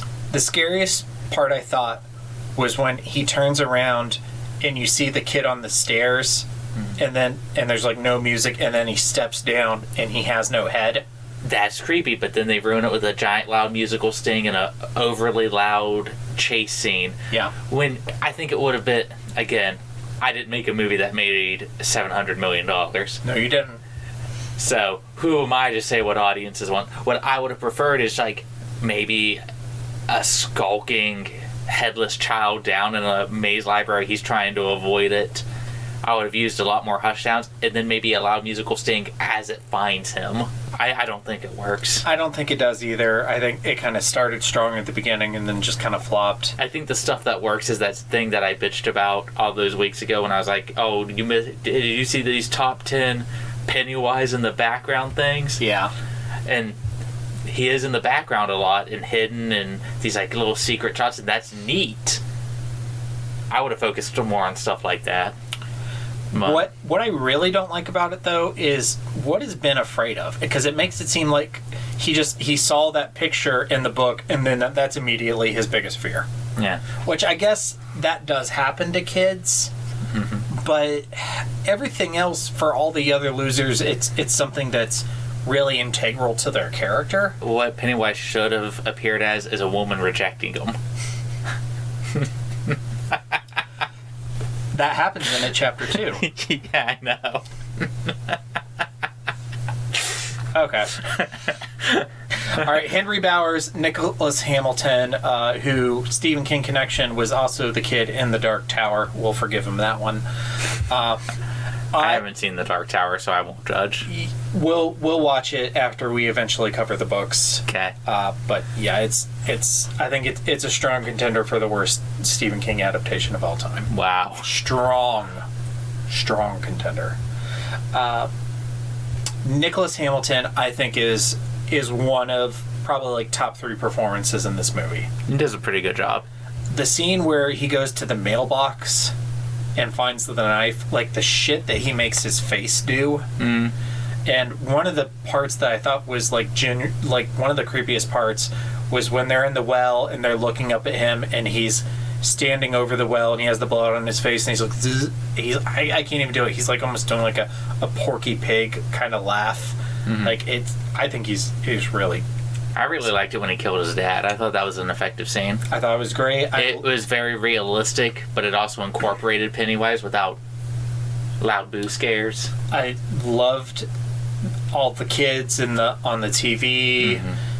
Do it, Henry. Kill him. I liked his party in the back, business in the front. Is that how you say that? Yeah. Yeah. The mall looks great. But as great as I thought the actor was and how I like the interpretation of the character, he's not developed like really at all. No. You don't understand like when he has been there and he's going to carve his name, why is he so mad at Ben? Like what has got him to this point? Well, Beverly told us Henry's after you. Everybody knows. Why? And why is he so crazy to begin with? All we get one scene, and granted, I like it. It's a good scene. Is when they're shooting the gun, and his dad comes out and bullies him in front of Victor and Belch. But that's really all we get to explain everything that is Henry Bowers in this entire movie. You know, I thought Henry's haircut was stupid, and then I saw Victor's, and I had completely forgotten about that bleach blonde. Oh god, it looks so bad. What is that? An undercut? I don't know what you even call that. I don't know, but it's awful. He looks like an American biker in a Japanese comic book. Yeah, that's exactly what it looks like. But yeah, I love the character. I love the scenes he's in, but I really wish they would have given him 3, 4, 5 more minutes of development. Mm-hmm. And this ties back into Mike, where if we would have just gotten a few minutes of explanation about how their families hate each other and the background there, I think it would have done both of their characters a world of good. Yeah. And there's so many other things that could have just like 2 less dick jokes from Richie. We could have gotten, it would have been such a better movie. In fact, we'll just cut Richie out. You can't cut Richie. Okay, what do you think about Butch Bowers, his dad, played by Stuart Hughes? He's a cop instead of a farmer. He was fine. Yeah. I mean, we could have used more of him and more interaction with, especially Henry, but he's really just there to get killed and have one scene with Henry, and hope that's enough for critical thinkers like you and I. I wish, and this would have made no sense to the average person, so I know why they didn't do it. It probably never even occurred to them. The scene when he's asleep in the lounge chair and he's got the beer bottles all around him, I wish they would have put a sword across his lap. I don't even care if it makes sense. I would have loved that. That would have been so fucking great. I don't even care if the pink leather jacket makes sense. I just want the pink leather jacket. It would have made even less sense on this Henry. Yeah. But just put a rebel flag on it. It'll be fine. Just kind of wrapping up characters, talking about some of the other abilities. I felt like Belch and Victor were a big miss. I would have just cut them out. Yeah. I mean, I guess you kind of need a gang for the rock fight. And they kind of needed to be there for the scene with Butch, because I think it shows so much about their relationship that he bullies his son in front of his friends. Need someone to hold Ben. But I just feel like every time I read the book, I realize how present they are for all the things, and they're just not important. They're not even killed in the sewer in this one. No, they're not part of that at all. Yeah. And real quick, I didn't realize this until I was researching for this. So the two other bullies in the miniseries are actually not Belch and Victor Criss. It's actually Belch and Patrick Hockstetter. Huh. And I was looking at the IMDb page for the It miniseries, and they're credited as Belch and Patrick, which made me realize he's never called Victor in that series. I guess I just never paid that close. I just always assumed it was supposed to be Victor Criss, but it's actually Patrick Hockstetter, which makes no sense, but makes even less sense. And now we can wrap up characters by talking about one of the biggest misses of the entire movie, which is Patrick Hockstetter, who's played by Owen fucking Teague, fucking Harold from The Stand. It's just a total miss. I could have almost forgiven it if they would have given us like a nice, very explicit, gory death.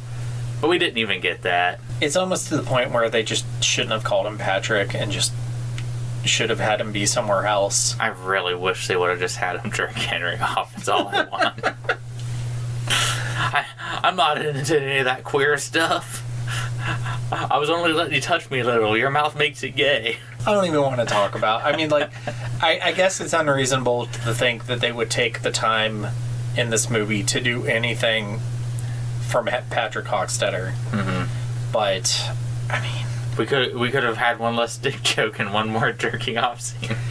And Owen Teague is such a great actor. Granted, this was especially after I saw The Stand. This was before The Stand, so I guess they didn't really know what they had in him. He carried that series. Yeah, completely. I don't want to talk about it anymore. I'll kill you all! I'll drive you crazy, and I'll kill you all! I'm every nightmare you ever had. I am your worst dream come true. I'm everything you ever were afraid of. We're moving on to scary shit. Honestly, we've pretty much covered every scare. Yeah. Just what's your favorite? What's your favorite scare and your least favorite scare? My favorite scare? I think I'm gonna go with the I'm gonna go with Mike's, because it has to either be Mike's or Bill's. I'm gonna go with Mike's because it doesn't ruin itself at the end with the clown rushing the camera. Because it's just something that he's intrinsically afraid of, that's twisted on him, and it's super creepy, and then it's interrupted, and I like that. And your least favorite? Ben's. Mine are the exact same. Mike's is the best, Ben's is the worst. Yeah. Okay. I mean, we really analyzed, like, all of those as we went. Yeah. So there's no reason to dwell on them more.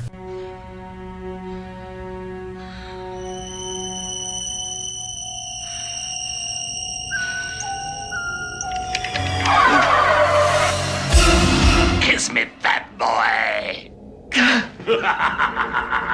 And going to Kiss Me Fat Boy, I had here some notes about is Beverly sexualized, which we kind of talked about a little bit too. What I wanted to bring up is a while ago, you and I were watching this movie and we got to the quarry scene, and I asked you, like when Bev takes off her clothes and jumps in, I asked you, are we supposed to be turned on here? And you said something that I thought was really smart. You said, I think the purpose here is for us to remember what it's like to be turned on as kids. Yeah, we're not supposed to be turned on by her specifically, But remember what it's like when you were 12 or 13 years old and standing in the pool waiting for an erection to go away. Come to the slide with us, Daniel. Yeah. No, I can't. Yeah, that's what that scene's supposed to be. It's not supposed to turn on the audience. It's supposed to make you reminisce about being a kid and your own budding sexuality. And some people might say that's creepy. I disagree.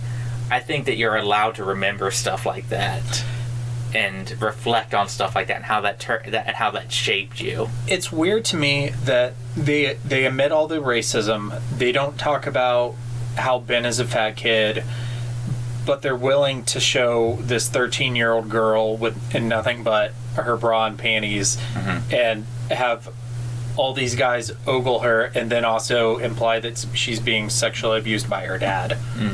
Like, why is that something we're willing to talk about and examine, but we can't talk about how Ben copes with food? Oh my God, are you Stephen King? No, I'm Dean Koontz. Oh.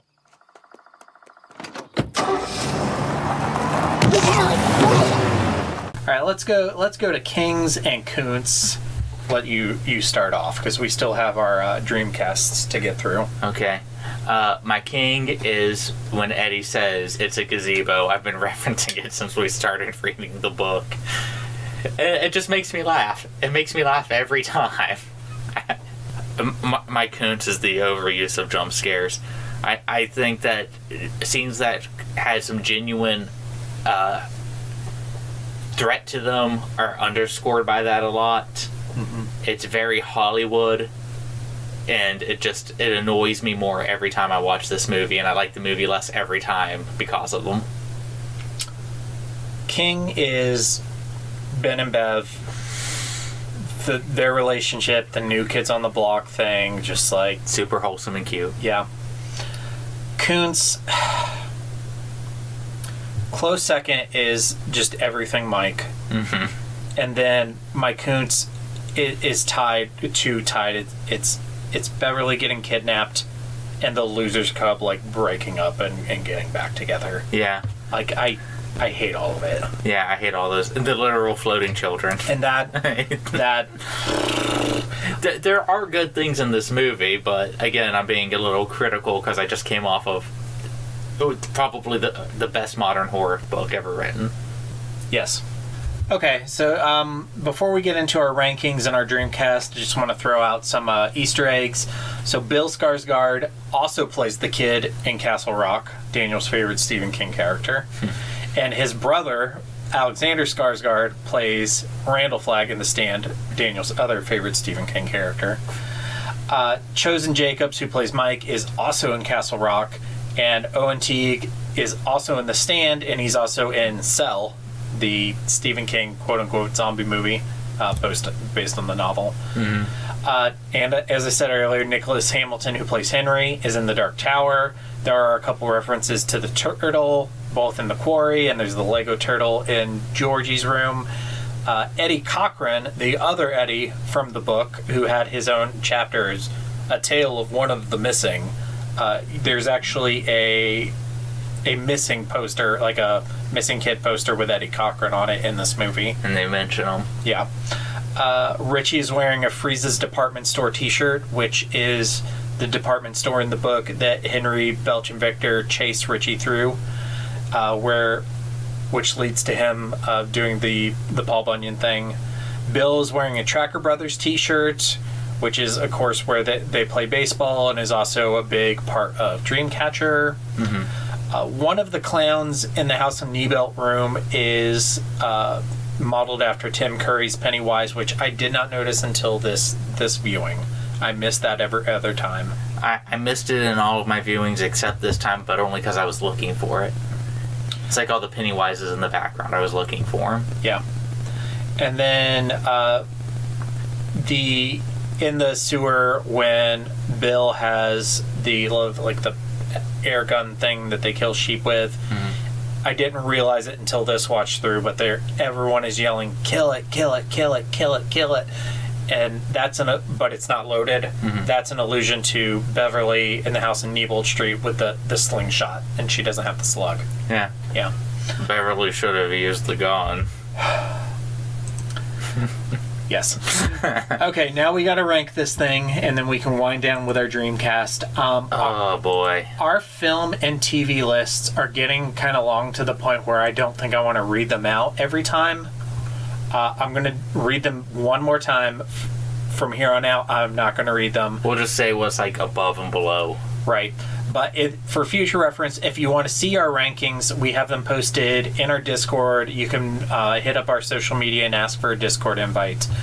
So my film and TV list is, and this isn't even updated, but it's It 1990, Dog Soldiers, The Mist, Firestarter 1984, Mist TV series, Firestarter 2, Stand 2020, Stand 1994, Batman Gotham by Gaslight, Firestarter 2022, X Phantoms, and then yours is The Mist, Dog Soldiers, It 1990, Firestarter 1984, X, Batman Gotham by Gaslight, The Mist, Firestarter 2, The Stand 1994, Stand 2020, Firestarter 2022, Phantoms.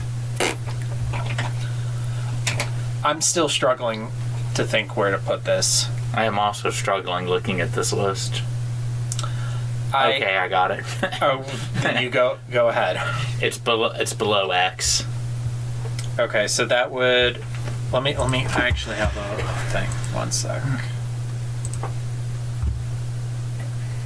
I thought about it for a second and I decided.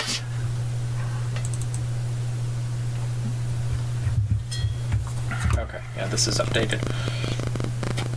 Below X? Below X.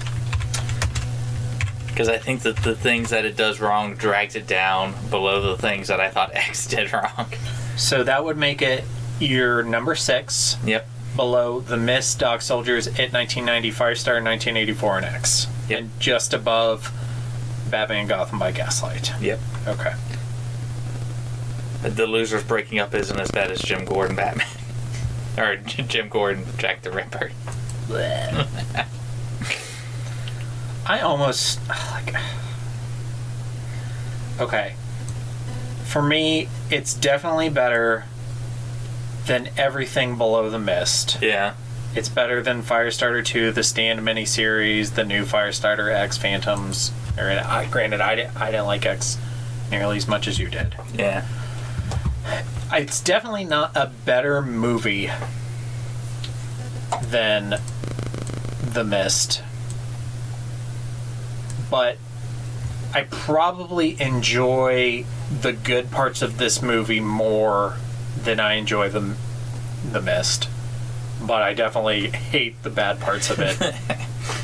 And then the same for Dog Soldiers. Like the best parts of this movie for me are better than Dog Soldiers, but I don't know.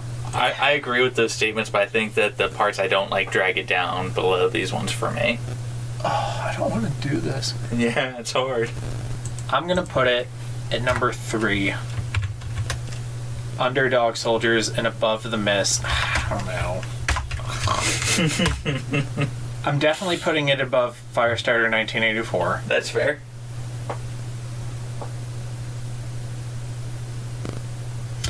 I'm going to put it above The Mist because of the kids. Okay, the kids are... I will not give you grief for that because the kids are very good. But Dog Soldiers is flawless. So I won't put it above Dog Soldiers. Dog Soldiers I put in to watch again anytime. Yeah. This I watched again because of this podcast.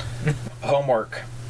Dreamcast for the losers as kids. Next episode we'll do it as adults. Alright. Go ahead. Let me just pull up this. Do you want them in a certain order? No. Okay. Actually, just do whoever is like. If you do Bill, then I'll do my Bill, and we'll go back and forth. Okay, so Ryan told me that I could pick these people based off of whenever they were kids. Yeah, it doesn't. They don't have to be kids current. No. So my Georgie is Jake Lloyd, Anakin Skywalker. Good night, everybody. We're done. Who's your Georgie? I forgot to look up and write down his name. Okay. But the kid from The Mist.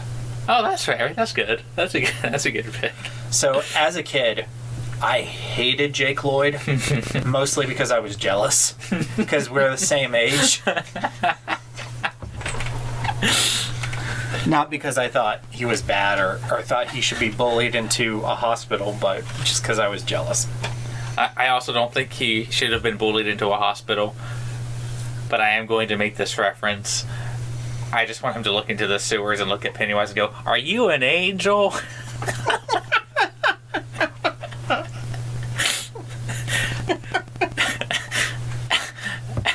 Okay. Alright, Bill. Asher Angel, the Shazam. The kid who plays Shazam? The kid who plays Shazam. I can barely even remember that kid because he's only in half of the movie. Yeah. I really liked the dynamic between him and his mom. Like when he confronts his mom, who's basically just like, "Yeah, no, I abandoned you on purpose." Yeah, that still gets me every time. He shows his acting chops in that scene. So my list is very heavily 80s leaning. Okay. My bill is River Phoenix, specifically because of Explorers and Stand By Me. Okay. I know you haven't seen Stand By Me. Have you seen Explorers? Nope. It's along that same kind of story. Okay. All right, my Ben. I have two for Ben, and the only reason that I have two is because I think one of them could only really pass for like a 16-year-old, and I think that's too old. And so I'm going to call him in second place, and that's Jacob Battalion. He played Spider-Man's friend in the MCU. Ned? Yeah, Ned. Oh, yeah. Yeah. I like Ned. But I think that he could only pass for like 16. So you just say a younger him. My second one, who probably is the same problem, but I think it's really funny. So this is my final pick, is Josh Peck from Drake and Josh, only from when he was younger. I never watched that show. I watched a lot of Nickelodeon growing up. I did too, but I kind of stopped around that era. Like, I remember I watched like one or two, and I was like, this is like white kids Kenan and Kel. It's exactly what it is. My Ben is Sean Astin, because Ben loves Bev like Sam loves Frodo. That's cute. Yeah. Okay, my Mike. Kind of showing some of my problems. I had a hard time thinking of young black actors. And the only one that I could come up with was Dallas Dupree Young, who's a kid on the most recent season of Cobra Kai. I haven't watched that yet. I need to. I chose one that slaps, Jaden Smith, specifically because of his performance in The Pursuit of Happiness. Okay. Which makes me cry. Makes you cry? It makes me cry. Okay. My Richie is Seth Green. Cheated. Guess who my adult Richie's gonna be, Ryan? Seth Green. He's gonna be Seth Green. Well, that actually works because my Richie is Ke-Hu Kwan, Short Round from Temple of Doom. Oh, that's cute. Yeah. Yeah, I like that casting. I'm really proud of that one. I think that one works. Okay, my Stan is Daniel Radcliffe. I could see it. Yeah. Yeah, I could see it. I was going to be cheeky and say Ezra Miller, but no. No. No. Mine is Ethan Hawke, particularly because of Dead Poets Society and Explorers also. He's in Explorers, but more so Dead Poets Society. Okay. Beverly. This one was hard. I was going to say Lindsay Lohan. No. Movie ruined. And I don't actually know how to pronounce this actress's name. I think it's Davei Chase. She was Samara in the Ring movies.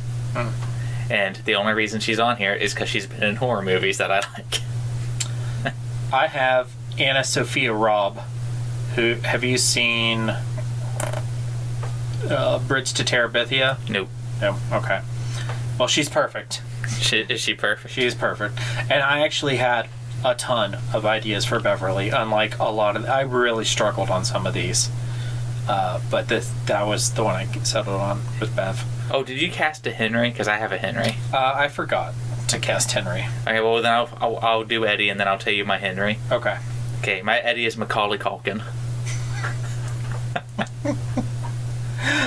My Eddie is the superior, the better version of Macaulay Culkin is Haley Joel Osment. Okay. That's fair. No shade to Macaulay Culkin. Who's your Henry? Okay, again, don't know how to pronounce this guy's last name. Jacob Bertrand. He plays... I know that name. He plays a guy who kind of bounces back and forth between a good guy and a bad guy. Or a bad guy then a good guy, back and forth on Cobra Kai. He plays my favorite character in Cobra Kai, Hawk. I feel like I've seen this guy in something. Probably. But that's my Henry. I thought of one. But hold on, I'm looking at Jacob Bertrand because I feel like there's something. I've seen him in something. Yeah.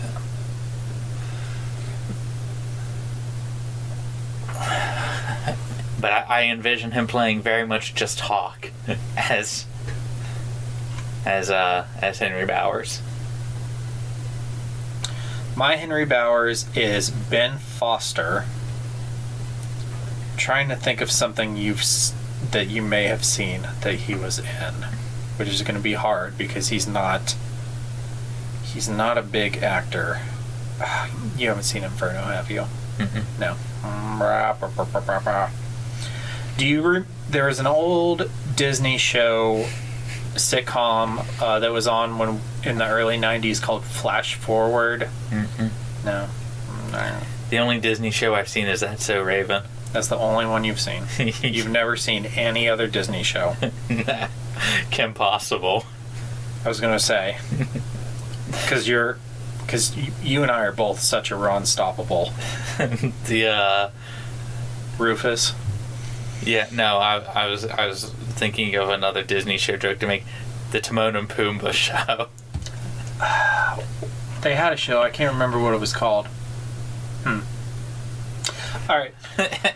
So, question for the listeners. Let us know who your Dreamcast is for the adults. We're going to be giving our answers for that on our It Chapter 2 episode. Oh, that's going to be so hard. We've done a lot of further reading for It, but I just want to reference this. I recently fell into a hole on Wattpad. If you're not familiar with Wattpad,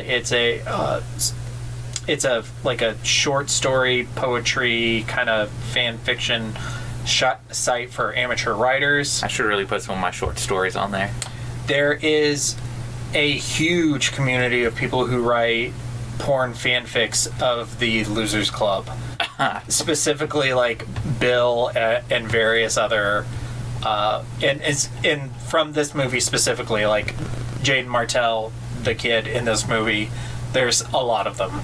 Hey Ryan, you remember what I said? It was supposed to make you remember what it was like looking at a girl. Yeah. I think these guys took the wrong lesson. They did. But no, none of them are about Beverly. It's only the boys.